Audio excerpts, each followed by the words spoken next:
nashakaga kwiruka icyo gihe sepaje yari ikimfasha ako gakoma ka sosoma kangeramo nahitaga mpinduka umusore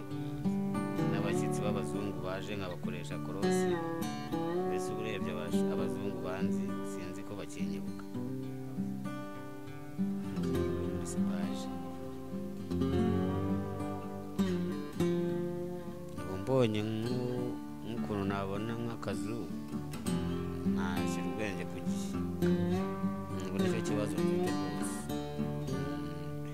no kuba umuntu yashaka ariko sinzi ukuntu washakana n'uburwayi weretse uburwayi umugore yasohoka yiruka nicyo kibazo wumva dufite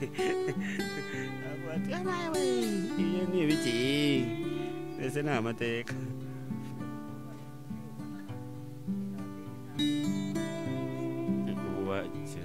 se wagenda wambaye ikanzu uraga umuyisilamu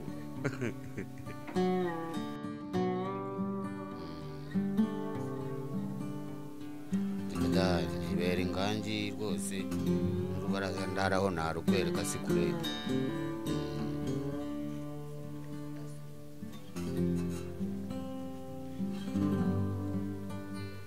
rwose ko nasanze ari amatongo bakuru banje barazisenye inzu zamuzeyi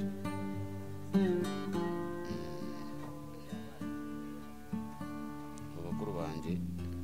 barahari ariko mfite na mukadata ariko nabonye tutavuga kimwe kubera bari baramwimuye muri ayo matongo ya mama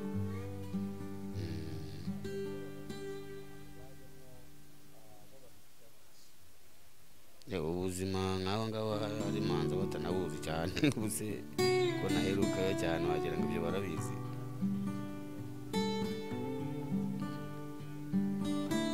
urebye ni nk'aho ngiye kuzagwa i Kigali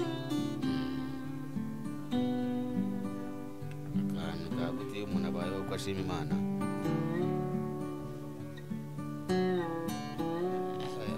nabwo ni nko kubaho kubw'Imana pe ite nayo ni ukuyisengera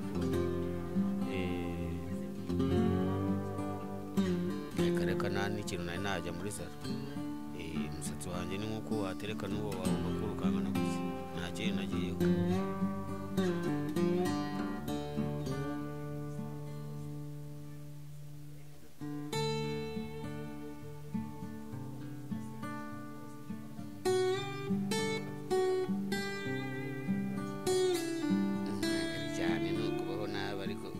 bose waba warabaye n'umukara ubona ni umutuku bombi ryarawishe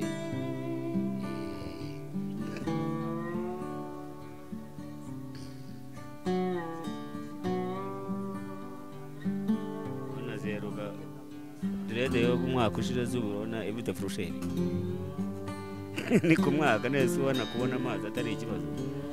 niyo umuntu agiye Kanengo hari ubwo bakwirukankana ngo waje koga amazi atemba ngo aba ari abasazi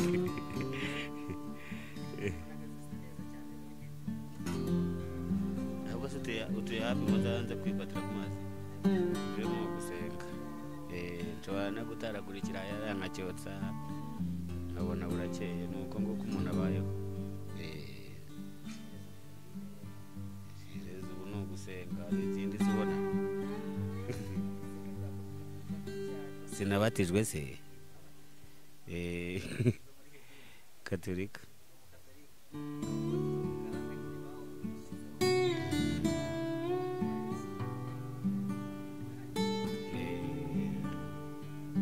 nta kibazo maze nk'imyaka ahubwo 10 nayiheruka no ku rusengero urumva narabeteye ntabwo ibyo wabivuga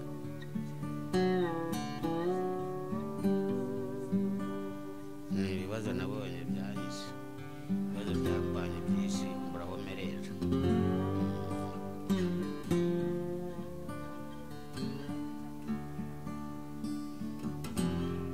kuba waramfashije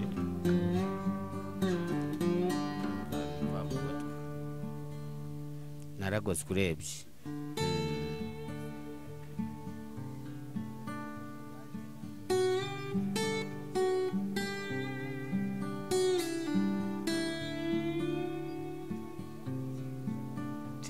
kwa kundi umuntu yakotora hari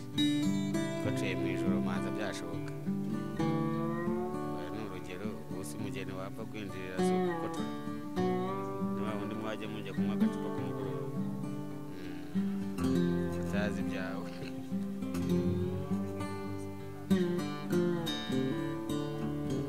ndabona ariyo amateka ariko ubuzima ni katebe gatoki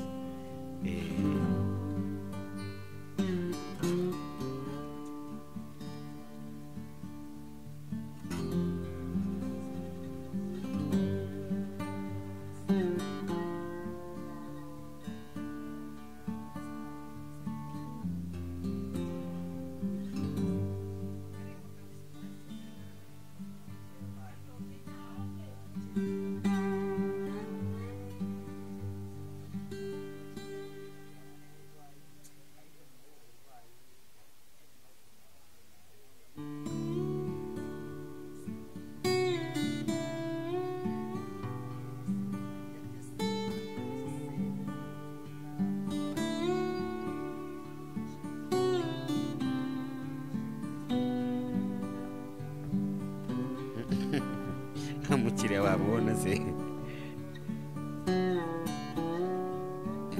ukuntu nshonje nshakira uwo mukiriya turubaza cyangwa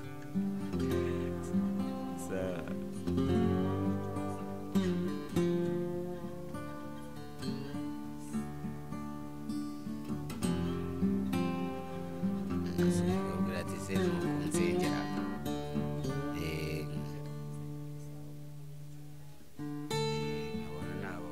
hari ibindi nababwira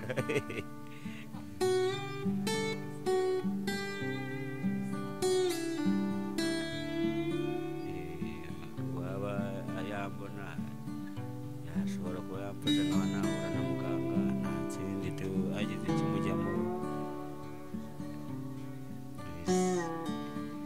ibyo rero abo bantu bari bafashije nk'uko babonye umurwayi ubatunguye bamufasha akazahura na muganga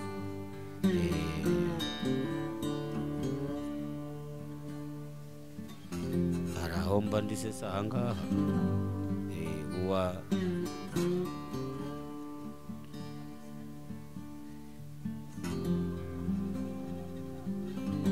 reka nta hantu na hano gusasa ikarito hariya kumbona biroroshye baramutse unshaka waneguza ku buryo no kujya ku mazi nabikubwira ati wenda nagiye koga gutyo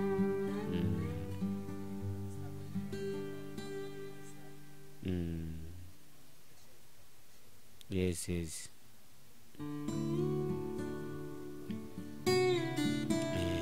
sawa murakoze kuntega amatwi nk'umurwayi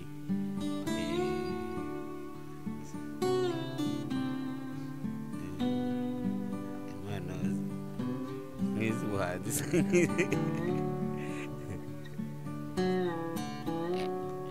kubyina akaziki byo agacuranze ntakamenya ariko kubera ntazi nyine ibintu by'ubuhanzi ntabwo guhanga byo byangiyemo cyane ariko nk'uturirimbo twa kinyarwanda two kera naraturirimbaga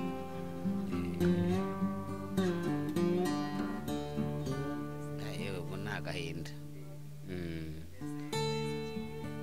byataje mwese nk'ubu urebye ukuntu nasohokaga muri tuze muri 12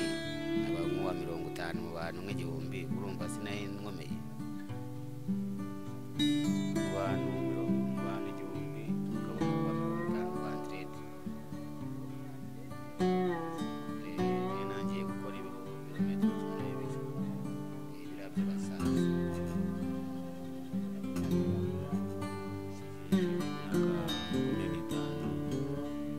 niho nari ngeze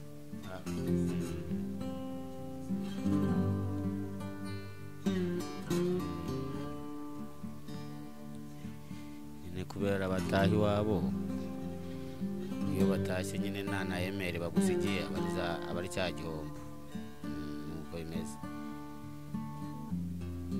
n'ubu hari n'umusuwisi wansigiye emeri kubera kutamenya no gusoma naziherewe umunyeshuri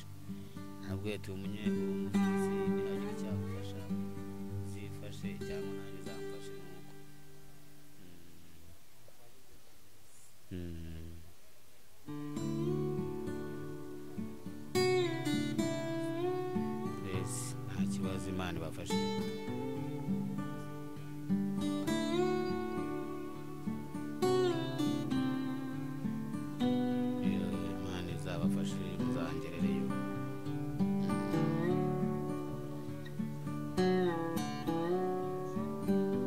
okay murakoze namwe murakoze sawa